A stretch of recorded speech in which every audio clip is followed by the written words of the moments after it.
अस्सलाम वालेकुम dear students.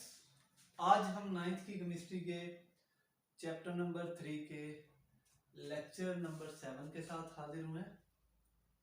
आज का हमारा टॉपिक है आयोनाइजेशन एनर्जी। आयोनाइजेशन एनर्जी जैसे हमें नाम से ही जाहिर हो रहा है, आयोनाइजेशन इसमें लफ्ज है आयन। आयन क्या चीज है? आयन के बारे में हम डिटेल से पढ़ चुके हैं चैप्टर नंबर 1 में। जब भी कोई एटम इलेक्ट्रॉन लूज करेगा या गेन करेगा, या तो उसके ऊपर पॉजिटिव चार्ज आएगा या उसके ऊपर नेगेटिव चार्ज आएगा। उस पॉजिटिव और नेगेटिव वाली चार्ज स्पीशी को हम क्या कहेंगे? आयन कहेंगे। अब आयन की दो टाइप्स हैं, कैटाइन और एनाइन। कैटाइन पे पॉजिटिव चार्ज, एनाइन पे नेगेटिव चार्ज। जब कोई एटम इलेक्ट्रॉन लूज करता है, उसके ऊपर पॉजिटिव चार्ज क्रिएट होता है, उसको हम क्या कहते हैं? कैटाइन कहते हैं। अब कैटाइन की बात ही हो रही है कि जब भी कोई कैटाइन बनता है, यानी जब किसी एटम में से इलेक्ट्रॉन लूज होते हैं तो उसके ऊपर पॉजिटिव चार्ज आता है। यानी इलेक्ट्रॉन लूज होना है तो इलेक्ट्रॉन को निकालने के लिए उसके ऊपर एनर्जी लगाई जाती है। वो जो रिक्वायर्ड एनर्जी होती है उसको हम कहते हैं आयोनाइजेशन एनर्जी। देखे ना, जैसे हमारे पास एटम का सेंटर है, सेंटर में न्यूक्लियस, न्यूक्लियस में प्रोटॉन, प्रोटॉन पे पॉजिटिव चार्ज। वैलेंस शेल में इलेक्ट्रॉन है, इलेक्ट्रॉन पे नेगेटिव चार्ज।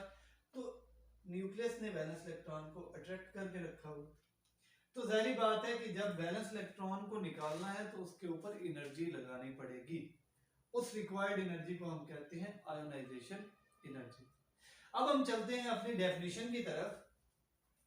आयोनाइजेशन एनर्जी क्या चीज है? It is the amount of energy required to remove most loosely से क्या मुराद? Most loosely bound electron. क्या मतलब है कि एटम के जो वैलेंस इलेक्ट्रॉन होते हैं वो मोस्ट लूजली बाउंड होते हैं न्यूक्लियस के साथ। न्यूक्लियस से इलेक्ट्रॉन, वैलेंस इलेक्ट्रॉन जितने दूर होंगे उनकी अट्रैक्शन उतनी कम होगी। यानी उनको हम क्या कह देंगे कि वो हमारे पास क्या है? Most loosely bound electrons from valence shell of an isolated gaseous atom। isolated का मतलब क्या होता है? जैसे हमारे पास सोडियम है, एटॉमिक नंबर हमारे पास क्या है उसका? एटॉमिक नंबर हमारे पास है 11। ठीक है, एटॉमिक नंबर 11 है। ये न्यूक्लियस, पहला शेल, दूसरा शेल और तीसरा शेल। न्यूक्लियस में क्या चीज मौजूद है? प्रोटॉन यानी पॉजिटिव चार्ज। पहले शेल में 2 इलेक्ट्रॉन, दूसरे में 8 और तीसरे में 1 इलेक्ट्रॉन। अब ये जो 1 इलेक्ट्रॉन होगा ये मोस्ट लूजली होगा। ठीक है, और ये वैलेंस शेल की बात लास्ट टॉपिक में भी हमने की थी कि जो आखिरी शेल होगा किसी भी एटम का उसको हम क्या कहेंगे? Valence shell of an isolated gaseous atom. ये हमारे पास क्या चीज है? ये गैसियस एटम है, गैसियस फॉर्म में। आइसोलेटेड का मतलब कि जब उसके ऊपर कोई चार्ज नहीं होता तो उसको हम क्या कह सकते हैं? आइसोलेटेड यानी सेपरेट, अलहदा। जब किसी के साथ वो बाउंड नहीं कर रहा होता, बाउंड करने से पहले की बात, यानी बॉन्ड बनाने से पहले की बात है। तो अब हम सिंपली डेफिनेशन को देखते हैं कि it is amount of energy required. अच्छा, इससे पहले देखिए कि सोडियम जो है उसको स्टेबल होने के लिए क्या करना पड़ेगा।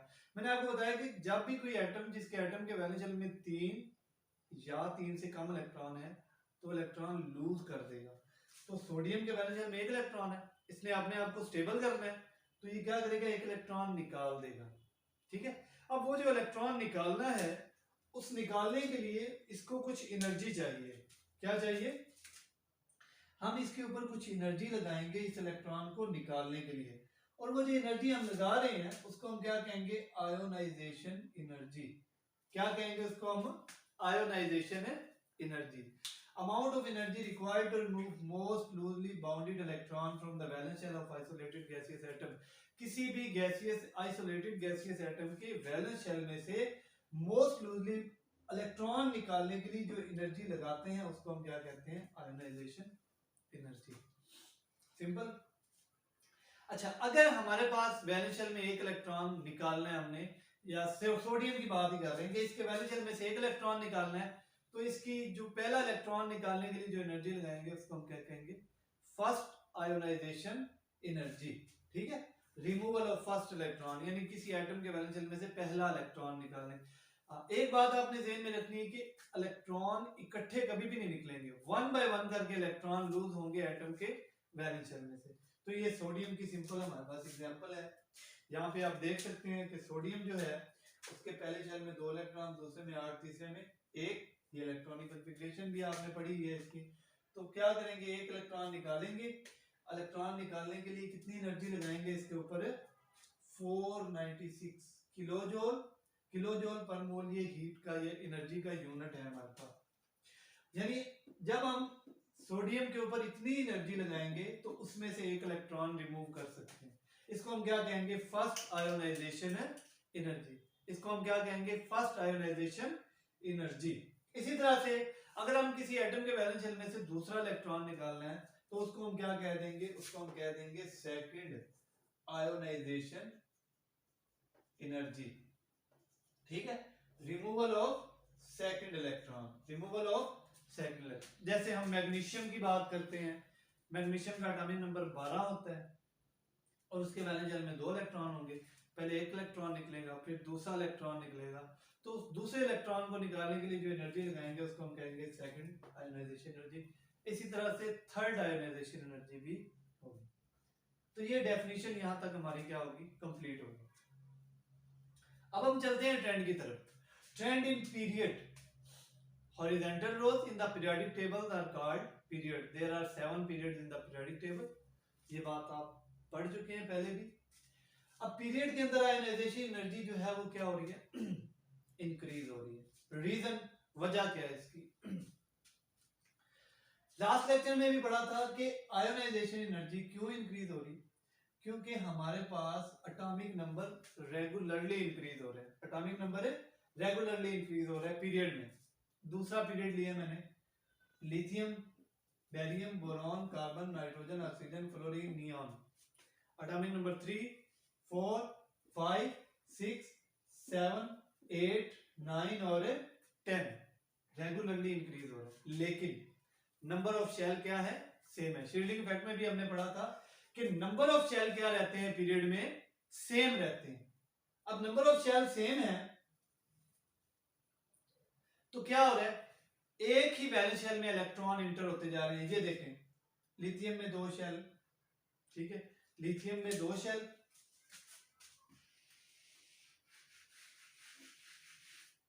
लिथियम में कितने शेल हैं जी, 2। बेरियम में भी 2, बेरिलियम में भी 2, बोरॉन में भी 2, कार्बन में 2, नाइट्रोजन में, ऑक्सीजन, फ्लोरीन, नियॉन, सब में कितने कितने शेल हैं, 2। यानी इलेक्ट्रॉन एक ही वैलेंस शेल में एंटर हो रहे हैं। तो क्या हो रहा है, एटम का साइज डिक्रीज हो रहा है। लास्ट टाइम भी हमने पढ़ा था कि एटम का साइज हमेशा पीरियड में क्या हो रहा है, डिक्रीज हो रहा है। जब एटम का साइज डिक्रीज हो रहा है तो वैलेंस इलेक्ट्रॉन न्यूक्लियस के क्या आ रहे हैं, करीब आ रहे हैं। वैलेंस इलेक्ट्रॉन न्यूक्लियस के करीब। तो वैलेंस इलेक्ट्रॉन न्यूक्लियस के जितना करीब होंगे उतना न्यूक्लियर चार्ज ज्यादा होगा, यानी न्यूक्लियस और वैलेंस इलेक्ट्रॉन की अट्रैक्शन उतनी ज्यादा होगी। तो न्यूक्लियस और वैलेंस इलेक्ट्रॉन की अट्रैक्शन जितनी ज्यादा होगी, यानी न्यूक्लियस का वैलेंस इलेक्ट्रॉन पे होल्ड जितना ज्यादा होगा, उतनी ज्यादा एनर्जी चाहिए इलेक्ट्रॉन को निकालने के लिए, इलेक्ट्रॉन को निकालने के लिए। अच्छा, इसका मतलब है कि हमारे पास पीरियड में आयनाइजेशन एनर्जी की वैल्यू ज्यादा हो रही है। वजह, एटॉमिक साइज इंक्रीज और एटॉमिक साइज डिक्रीज हो रहा है, न्यूक्लियस और वैलेंस इलेक्ट्रॉन एक दूसरे के करीब आ रहे हैं, अट्रैक्शन ज्यादा हो रही है और एनर्जी ज्यादा चाहिए इलेक्ट्रॉन निकालने की। जैसे आप ये देख सकते हैं, ये पीरियड नंबर 2 है। लिथियम आयनाइजेशन एनर्जी 520, 899 बेरिलियम की या बेरियम की, बोरॉन की 801, 1086 आयनाइजेशन एनर्जी। आप देख सकते हैं कि आयनाइजेशन एनर्जी क्या कर रही है, इंक्रीज कर रही है अलोंग द पीरियड। ग्रुप की बात करते हैं। ग्रुप क्या चीज है, पीरियोडिक टेबल में जो वर्टिकल कॉलम होते हैं उनको हम क्या कहते हैं, ग्रुप। और ग्रुप की कितनी तादाद है, 18, 1 से लेके 18 तक। अब आयनाइजेशन एनर्जी की वैल्यू ग्रुप में क्या होती है? डिक्रीज। सवाल आ जाता है कि why ionization energy decrease in the group, या what is the trend of ionization energy in the group. इस तरह से सवाल आ जाता है, what is the ionization energy, trend of ionization energy in the period, या what do you mean by first ionization energy, second ionization. अच्छा, ionization energy की वैल्यू डिक्रीज हो रही है ग्रुप में, इसकी क्या वजह है? इसकी वजह यह है, हमें पता है कि एटॉमिक नंबर क्या हो रहा है, रेगुलर इरेगुलरली इंक्रीज हो रहा है। ये हमारे पास ग्रुप नंबर 1 है, ठीक है। इसको ये पीरियड नहीं समझना, बल्कि ये हमारे पास ग्रुप है, यानी इस फॉर्म में लिखा हुआ है। व्हाइट बोर्ड पे जगह थोड़ी थी तो मैंने इसको हॉरिजॉन्टल वे में लिख दिया। नंबर ऑफ शेल इंक्रीज, ये बात भी हम लास्ट लेक्चर में कर चुके हैं कि नंबर ऑफ शेल क्या होते हैं, रेगुलरली ग्रुप में इंक्रीज हो रहे हैं। कैसे, अभी देख लेते हैं। लिथियम है, एटॉमिक नंबर 3 है, पहले शेल में 2 इलेक्ट्रॉन, दूसरे में 1। सोडियम एटॉमिक नंबर 11, पहले शेल में 2 इलेक्ट्रॉन, दूसरे में 8, तीसरे में 1। पोटाशियम है, पहले शेल में 2 इलेक्ट्रॉन, दूसरे में 8, तीसरे में 18। 8 और 2 10, 10 और 10 20 और 8 28, सॉरी 18 नहीं होंगे, 10 और कितने होंगे तीसरे शेल में, 9। ठीक है, इस तरह इसमें 4 शेल होंगे, इसमें भी 4 शेल होंगे। नंबर ऑफ शेल क्या हो रहे हैं, इंक्रीज। यहाँ पे 1 शेल है, यहाँ पे 2 शेल, यहाँ पे सॉरी यहाँ पे 2 शेल, यहाँ पे 3 शेल, यहाँ पे 3, यहाँ पे 4, यहाँ पे 4। नंबर ऑफ शेल इंक्रीज होते जा रहे हैं। अगर नंबर ऑफ शेल इंक्रीज हो रहे हैं तो वैलेंस इलेक्ट्रॉन न्यूक्लियस से क्या होते जाएंगे, दूर होते जाएंगे। अगर वैलेंस इलेक्ट्रॉन न्यूक्लियस से दूर हैं, जितने ज्यादा दूर हैं उतनी न्यूक्लियस की वैलेंस इलेक्ट्रॉन पे अट्रैक्शन क्या हो रही है, कम हो रही है। ठीक है, वैलेंस इलेक्ट्रॉन न्यूक्लियस से जितने दूर हैं उतनी अट्रैक्शन क्या होगी, कम होगी। इसका मतलब है कि हम थोड़ी सी एनर्जी देके इलेक्ट्रॉन को वैलेंस शेल से क्या कर सकते हैं, निकाल सकते हैं। इसका मतलब ये है कि ग्रुप के अंदर आयोनाइजेशन एनर्जी की वैल्यू ग्रेजुअली कम होती है। वजह क्या है, इसकी वजह यही है कि एटॉमिक साइज इंक्रीज हो रहा है, न्यूक्लियस और नंबर ऑफ शेल इंक्रीज हो रहे हैं, न्यूक्लियस और वैलेंस शेल के दरमियान फासला ज्यादा हो गया है और आसानी से कम एनर्जी देके हम इलेक्ट्रॉन निकाल सकते हैं। तो इसका मतलब है आयोनाइजेशन एनर्जी की वैल्यू ग्रुप में क्या हो रही है, डिक्रीज हो रही है। जैसे ये हमारे पास है लिथियम की आयोनाइजेशन एनर्जी की वैल्यू 520 है। अब आप देख सकते हैं कि एनर्जी क्या हो रही है, कम हो रही है। ये ग्रुप है हमारे पास, ये पीरियड नहीं है बल्कि क्या है, ये ग्रुप है। जगह थोड़ी, इसीलिए मैंने इसको हॉरिजॉन्टल वे में लिखा। 520, सोडियम की 496, पोटेशियम की 419 किलोजोल पर मोल, 403 और 377। आयनाइजेशन एनर्जी की वैल्यू क्या हो रही है, डिक्रीज हो रही है। तो ये आज का टॉपिक था।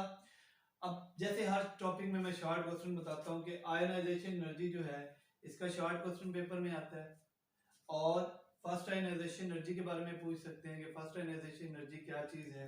इसके अलावा वो ट्रेंड पूछ सकते हैं या पीरियड में या ग्रुप में, और इसी का लॉन्ग क्वेश्चन भी पेपर में एज इट इज आ सकता है कि define ionization energy, write its trend in period and group. तो ये छोटे छोटे शॉर्ट क्वेश्चन जो है वो पेपर में आते हैं। तो होप सो आपको लेक्चर जो है वो समझ में आया होगा। मजीद वीडियोस देखने के लिए चैनल को सब्सक्राइब करें, लाइक करें और शेयर करें। जज़ाकल्लाह, अल्लाह।